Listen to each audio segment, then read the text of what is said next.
Mentor, and I am live with Gil Hedley. I can't even believe this. This is like, it's like one of the best days ever. I mean, I just keep getting luckier and luckier as the days pass. And I have so many questions for you, but just to give people an idea, you've been around for a very, very long time. Despite my youthful appearance. I mean, you are very useful. You've been around a long time. You've been a rolfer. You have a PhD in theology. I mean, you've been around the world a couple times before we even got here. So, and now you're doing hands-on dissections, yes. Which to me, Gil, it's like as a person who's just fascinated by the human being, it's a dream come true. So before we get started, I just want to commend you on your bravery. I mean, because I'm sure some people were like, what the hell's he doing? And I want to commend you on your persistence and perseverance. I'm sure to get where you are with all this stuff was not easy. So let's hear it for Gil. Woo! Let's hear it for Gil. So, okay, I have so many questions. Pepper me like buckshot. Hit me. I have so many questions. Okay, let me just start with the newest question. Because how do you, okay, you're going into the office, you're drinking your coffee and you're going to dissect a body. Okay. So one, I'm guessing the way you see the body now is a lot different than you did before this. Oh yeah. And it would, for me, when I saw a dissection, it like tripped me out. Like, I'm like, whoa, I'm like touching myself. I'm like, how the hell does this all work? How does it all work? So can you tell us, I mean, from the first dissection to now, I mean, you might be able to drink coffee on the way to work. You might even be able to, can you drink coffee near work? But like leading up to that, I would guess like, what is it like? Like how... That's the part I would like to hear first. Yeah, I was terrified when I started out, frankly, and it all was just like kind of a plane wreck. You can't make sense of anything, and I didn't really have a teacher in the laboratory. I figured that out myself. I kind of bluffed my way in, and then just started figuring it out myself. And it turns out that your accommodations are appropriate because it was a whole lot of work to overcome my fear and anxiety, my horror, disgust, and loathing for the human body before I arrived at my unbelievably deep appreciation, respect, admiration, and wonder and awe for the human body. I started out with enough curiosity to get me in the door, and then found it so compelling, so utterly compelling that I couldn't leave, even when I wanted to. I'm like, get me out of here, but I can't go yet. There's more for me here, and I have to tell you, as a fairly distractible person, this has held my attention for decades, because the human body is the whole universe, but to be able to apply and allow your mind to take in that universe in the face of odor and lack of skill, which create disasters, which are offensive and emotionally disturbing and gave me nightmares and PTSD. And yes. Like I was so traumatized really by my own methods to learn, that it drove me, a couple things. That my horror never overcame my interest. And so as the interest built and the skill built, then the horror diminished, and I was ultimately able to overcome my own fear and distress around the work, and then ultimately to allow other people to stand on the shoulders of that all the disasters that I created before I could make it nice, you know? So, and the fact is that it is nice. The human body is astoundingly beautiful.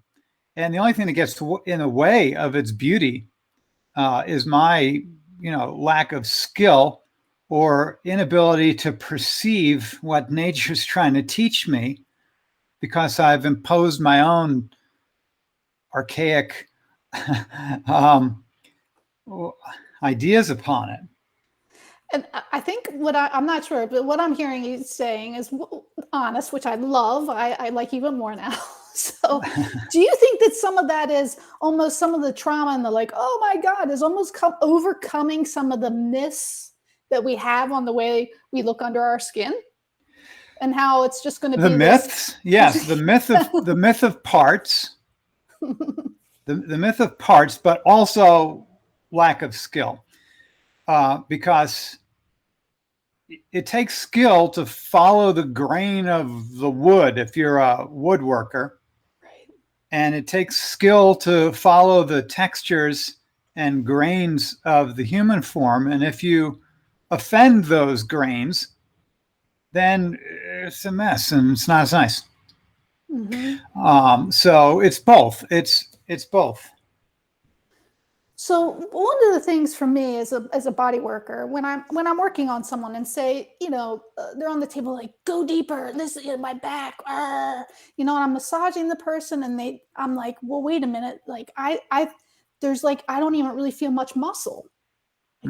Like it's mostly bone. And then deep down in my head, I think, I wonder how this person's standing because I don't feel any muscle. I feel skin and then I feel bone. There's that example. I've felt so many different bodies, right? In 25 years, the textures are different. I've also pondered, what are they eating or what are they doing, or why are they stressed?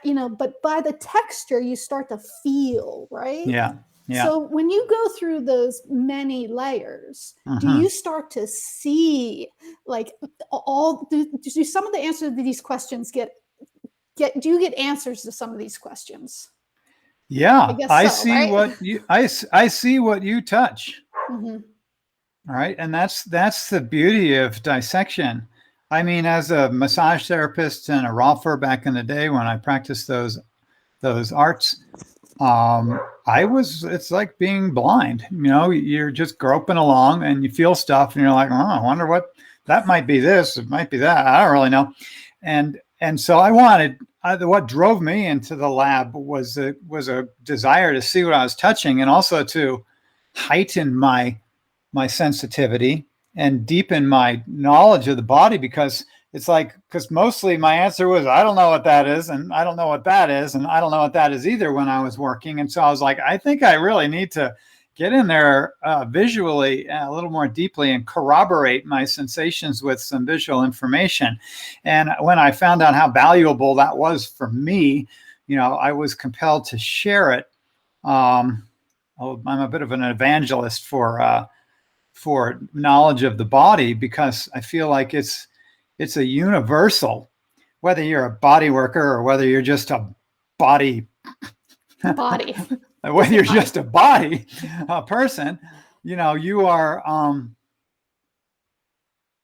you're living a life and not even knowing the tremendous advantages by which you're living, because the privilege of an embodied life is astounding. And when you witness the literally the miracles within this complex, infinitely sophisticated living organism that you think you are, that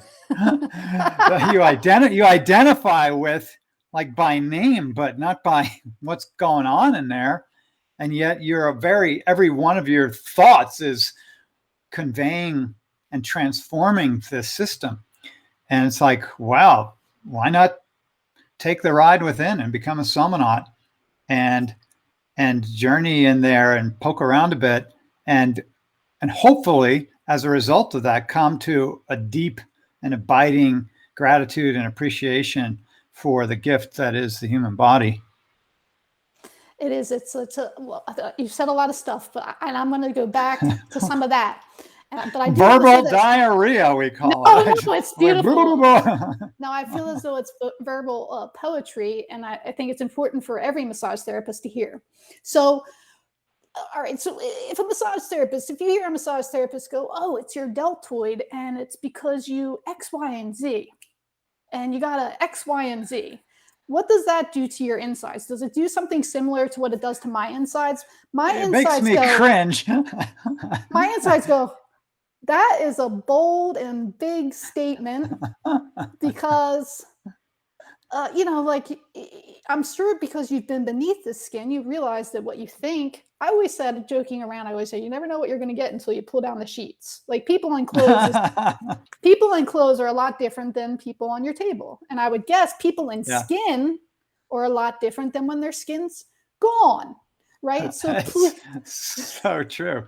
So please tell me, like, could you just help us? Because it's not like the charts that we see, right? It's not. Well, here's the thing.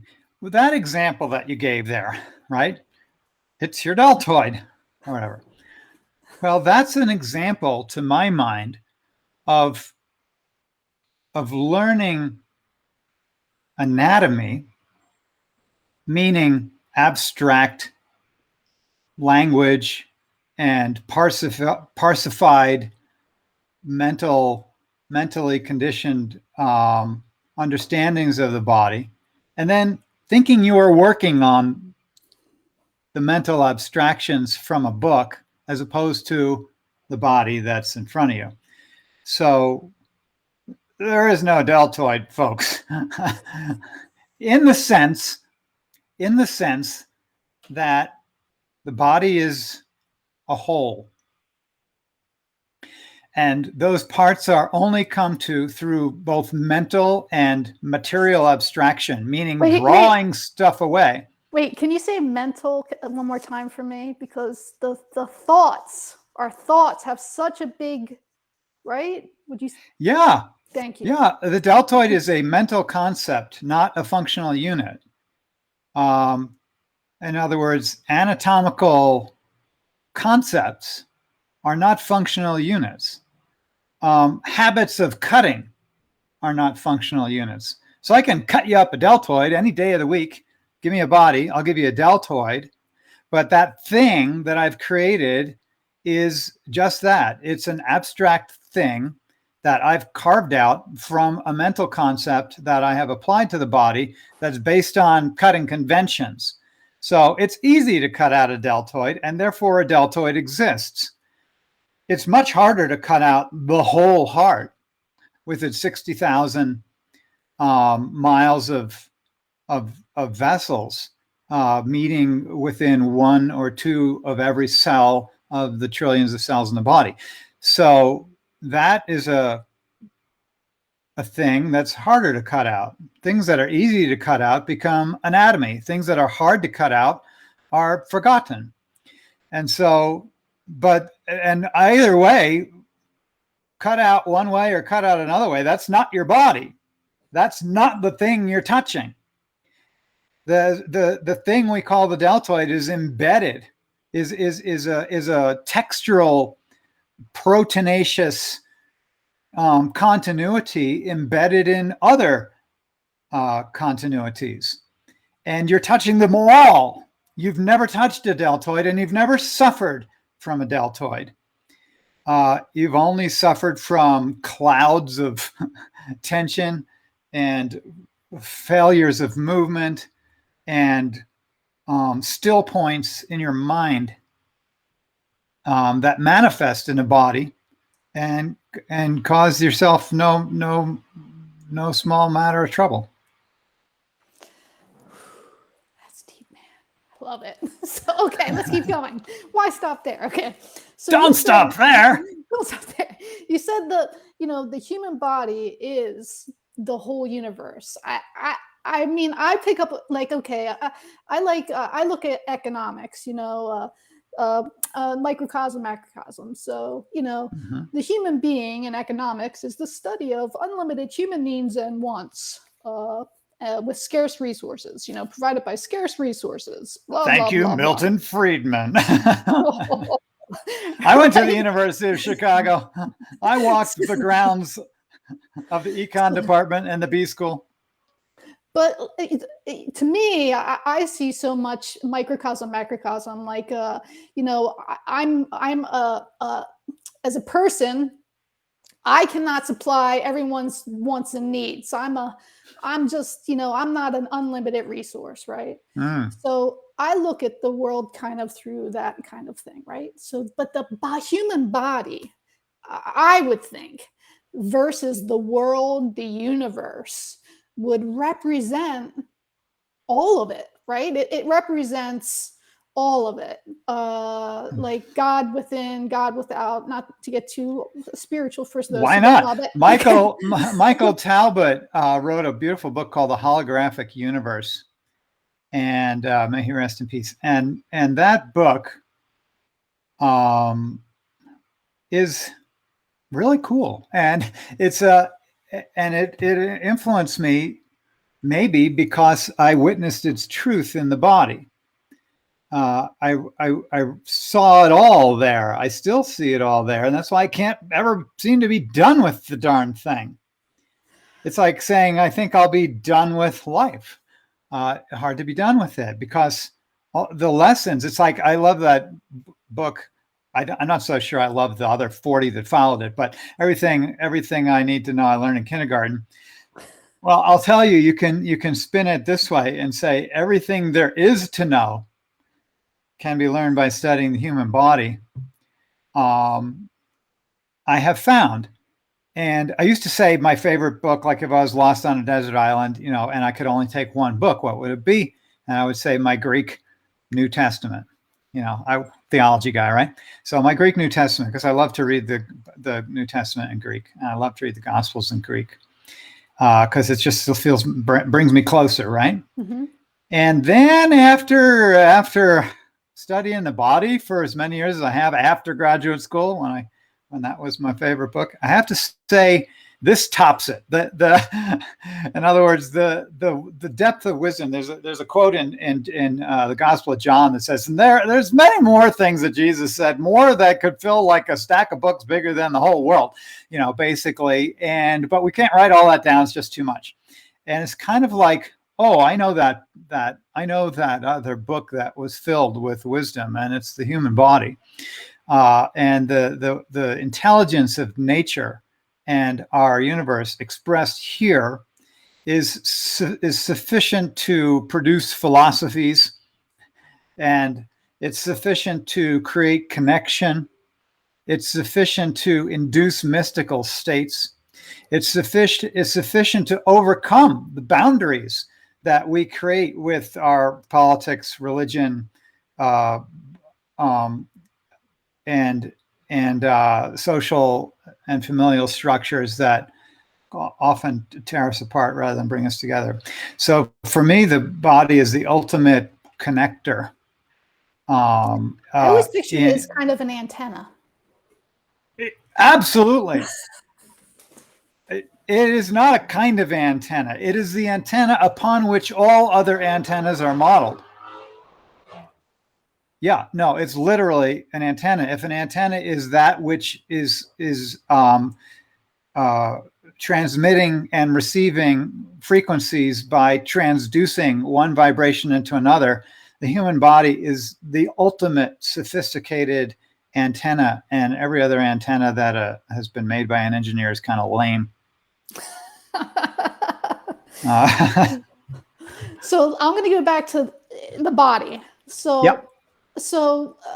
I heard you say I would highly recommend getting on your website, and Till had you on. You did something with Till, and you were talking about a body, and I just heard you say she had beautiful intestines.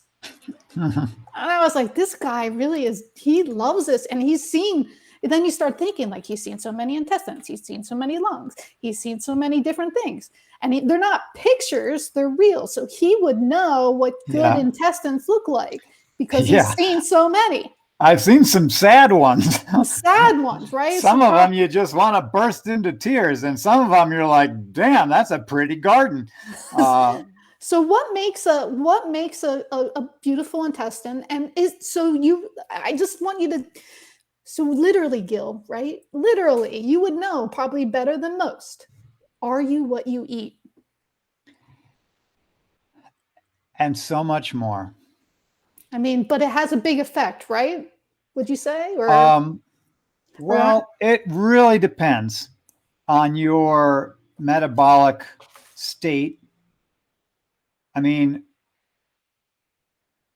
look, we could both sit down, eat the same meal, and right from the same pot, and your bowl of macaroni and cheese is going to turn into you, and my bowl of macaroni and cheese is going to turn into me. So I'm going to push back on the idea that you are what you eat. I like that. Because otherwise we'd all be a bowl of macaroni and cheese, right? So we're not. That having been said, so that's a myth in my brains. So tell us the truth. That's a little bit of a myth, yeah. The truth is that depending upon genetics and metabolism and time of life, your food will turn into all sorts of different things. It'll turn into cancer, or it'll turn into an athlete springing over an 18-foot pole vault bar, or whatever. So it's really complicated. And yeah, if you gobble up food laced with chemicals all day long, your body's going to store those chemicals, not going to know how to break them down, and you're going to suffer from it. Or if you eat food that you find out is suboptimal for your ideal functioning, you will find the results in altered capacity to move and breathe and have your being. So yes and no. So back to the question then, because I saw you light up. You lit up. So what makes a beautiful intestine? Well, I like them when they're slippery and they have good muscle tone, and they sort of represent a sort of brilliance that I can see even in the dearly departed. Sometimes the stuff looks kind of sad and dull and worn out. Mm-hmm. You see, even on the day you die, there's a whole lot going on, right? And yeah, so maybe you corked from a heart attack, but you had an incredible healthy gut, or maybe you had a very sad looking gut, right? But your heart was shining like a brilliant light. And so I can see that. I think I tell myself I can. I certainly enjoy what I think I see when I see it. And also I find that in every body, the majority of what I see is health. And then there's a couple of, things that like, okay, we got to get out of here somehow. This thing's going down fast. And that's the end of it, because we're not, this thing is not designed to last forever, right? So is it safe to say, and this is another thing that I've always believed, but for some reason no two bodies are the same, right, Gil? That is one of my most favorite truths. And it's upon that truth that I build a whole belief system, actually, around our humanity and around anatomy and what I call integral anatomy. Because integral anatomy starts with the specific, real example of a human's body, a given body. And I look at that and I don't want to compare it to any other body. I just want to witness what's in front of me and say, that's a perfect 100% genuine version of the human body. And then I can look to another one and say, oh, so's that one. And so's that one. And so's that one. And this method legitimizes every body rather than delegitimizing everybody by saying, that's the ideal one there, and the rest of y'all suck. So in my mind, I look at each body as a gift, and I see my idea of what is a body has changed over the course of my I career, bet. right? From thinking, whatever, I learned from the same books everyone else did, and I'm like, okay, that's what it's supposed to be. And it never, ever in a single instance has been that. And that messes with your mind after a while, right? Because it's like, I keep trying to hammer this frigging circle into this square hole here that it never fits. The circle being the idealization of the book, and the square hole being the reality of every instance of the human body being a perfect example of it, that the human form. And so my idea of the body has expanded to include all the bodies. So all the bodies on the planet, all the human bodies, I call that the human body. Okay, and what this thing is that I strump around in is a contributing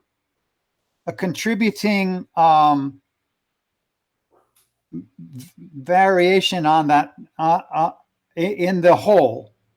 Right, my version of it expressed here, and your version of it expressed there. I love it. I love your version of it, and I love that person over there's version of it, and I love that person over there's version of it. And I will not be reduced to a race or a class or a country, or in anything as a human being, right? Because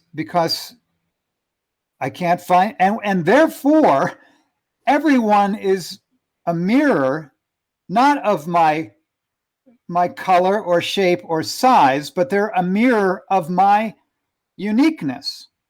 We mirror uniqueness to one another. Do you follow me? We're mirroring uniqueness. And so if you fail to see an exact reflection of yourself in the mirror standing before you, another human being, thank goodness, right? Because then it would just be you, and you'd be in a sad funhouse all alone.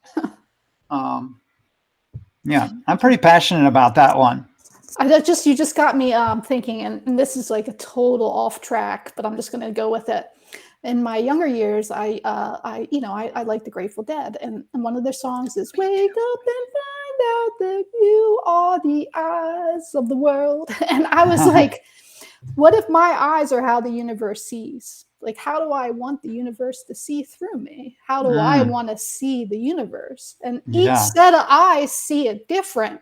Yeah. And do I want to be eyes that see it as bad and shitty and rah, rah, rah?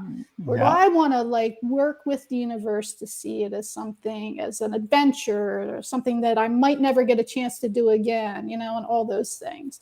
So that really made me think of that too. Just how we all are just totally different notes. And if we were all the same notes, the music would be really boring. Wouldn't be music at all. It would be so sad. So, okay. So just so people know what's going on. Okay, so I was looking at your classes and I'm like, oh my gosh, oh my gosh, oh my gosh, how cool is this? But I mean, I mean, like you, I'm terrified. I saw a dissection happen, and it's in my brain. So what do you expect of students when they come? One of the things I really liked is that you have a talk. And you get the intention. So I can tell that this is not just a mechanical or physical thing for you. It's become a very spiritual thing as well. So coming into this as someone who might be an anatomy whiz, might not be an anatomy whiz, who can fit into these classes? Anatomy whizzes will have more undoing to do than non-anatomy whizzes. So, because oftentimes we think we know something, and the people who think they don't know anything, that can often be helpful, actually. And although I have to overcome their self-deprecation as well and help people understand they know a lot, they may just not have applied it in this particular place. And then the people who think they know a lot because they've studied their books and know a lot of words are in for a rude awakening when they find out that they have to adjust to the specific, right? From the ideal, the idealization, from the models to the example in front of them, which is perfect. And as I mentioned, and so anyone can come. I could take like my mom and the custodian in the lab and have a wonderful time with them, and they would do fine doing dissection, because I teach people how to do it. There's technique, and for having refined those techniques over the years, I can take a total beginner and have them do excellent dissection. That is so amazing. Yeah, it's so cool. in minutes, way better than I did in the first 10 years. I can have people doing in 10 minutes. And I want to just point something out real quick. I'm sorry to jump in, but that's right. But one of the things that I feel, I don't know about you, Gil, is that we learn our best lessons and become the best person we can through our mistakes, through our error, through our fumbles. And it sounds like that also translate into the dissection lab. Absolutely. So it's not about doing a perfect dissection. It's about maybe understanding what you did when you did a lousy dissection. Yes. In other words, if I say we're going to reflect just the skin layer now, we're going to create a skin layer, actually, because there is no skin layer until you put a knife to the body, right? So everything we do in the lab is create artifacts. And then the hope is that the process lights you up, because the process engages you with the relationships of different textures that are constantly transitioning into other different textures. And so it's all about the process, not about the product. And that having been said, if the process is educated and informed by prior experience of the textures that are available, which is what I can provide, then you'll see more than you might if you just went in willy-nilly, as if So you do a little group ahead of time, and then people break off in 6 and 7? Yeah, exactly. So every morning I have, for 27 years, started my classes with a morning circle. And that has changed over the years in what it's about. But it's always been to create a space for a community, not to process everything till the nth degree, because there's not enough time or wisdom, but to become present to the day and one another. Because if you're not present and you're somewhere else and you have a knife in your hand, I'm not going to stand at that table. One of the beautiful things about the work I've developed is just noticing how much it drives you into the present. And a lot can happen there in the present. And you don't necessarily know what that's going to be. It might be very different than you thought. You thought, oh, I'm going to finally get down the origins and insertions of this list of muscles or whatever. And then you're like, it doesn't really hold that much water here. There's so much else going on. That's a mental construct. It's a ridiculous reduction of even the mechanical relationships. If you're a mechanist, feel free to be a mechanist in my class, but I'm gonna show you that there's a whole lot more mechanisms going on here than you dared to imagine on your flashcard. And so what I require and invite and welcome most is openness to be surprised, rather than carrying in a set of convictions that you want to prove. And I do have folks like that who are like, here's my agenda, and this is what I'm going to make this body prove to you. And I just sort of smile and nod. It sounds like a new mother for me going into childbirth. I've been to a few births, and the husband's like, "We're going to do this, this, and this," and then the wife's like, "Yeah, I want to do this, this, and this," and then the last stage of labor starts, and they forget it. I'm like, "Yeah," I'm just like, "Yeah, we'll get to that. Yep. We'll put some lavender oil on you and sing some songs together." Yeah, Pachamama just reaches up into your body and pulls that baby out, and you're like this weird donut shell around a phenomenon. I've witnessed a bit of that myself. So, well, I don't want to keep you too much longer. Maybe you'll come back and visit me again. I'm gonna put up all your information. I would highly recommend jumping on Gil's website. You can get some free stuff. You can get a subscription. Even before you get a subscription, you can see tons of really cool pictures.